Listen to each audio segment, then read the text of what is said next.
Guy, comment les jeunes peuvent-ils être mieux représentés dans les institutions politiques? Parce que quand on regarde un peu les bureaux politiques des partis politiques au Cameroun, on a l'impression que c'est un certain âge. On ne voit pas beaucoup des jeunes dans ces institutions politiques-là prendre le fauteuil qui est le leur.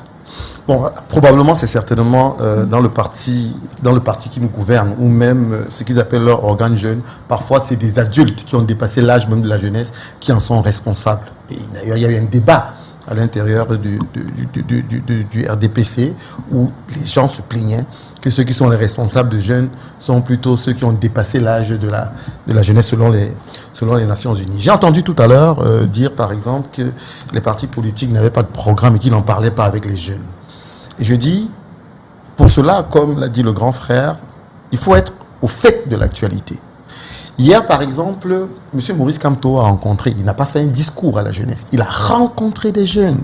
Il a parlé avec les jeunes au cours d'une émission, enfin d'un plateau avec votre Valérie Ndongo. Voilà, M. Valérie Ndongo, un humoriste. Mais il a pu discuter avec une cinquantaine de jeunes. Donc on ne peut pas dire que les leaders politiques ne parlent pas avec les jeunes et ne présentent pas leur programme.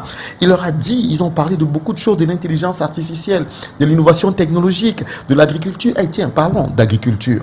Quand tout à l'heure, notre cher ami du RDPC nous dit qu'il y a un programme sur l'agriculture au Cameroun, alors que ça fait des années, s'il vous plaît, non, ça fait des années, que dans ce pays, on demande une réforme agraire, une réforme foncière, pour que le jeune, par exemple, ait accès à la terre. Mais si cela n'est pas fait, comment est-ce que vous croyez qu'un jeune va pouvoir avoir de l'espoir? Tenez, parler d'espoir. En réalité, le RDPC fait tout pour tuer l'espoir chez les jeunes. Donc, les partis politiques parlent aux jeunes. Mais quand on parle véritablement d'éléments qui peuvent motiver, encourager à ce que les jeunes soient plus engagés politiquement, vous en parlez tout à l'heure, c'est la question des quotas.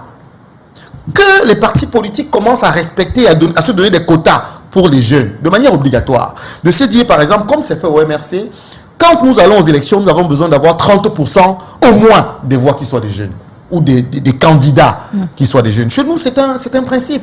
Et ça permet au moins que quand on fait des listes, par exemple, pour participer à quelques projets d'élection que ce soit, vous avez aussi les jeunes du MRC qui disent, nous sommes là pour vérifier que le quota des jeunes est respecté.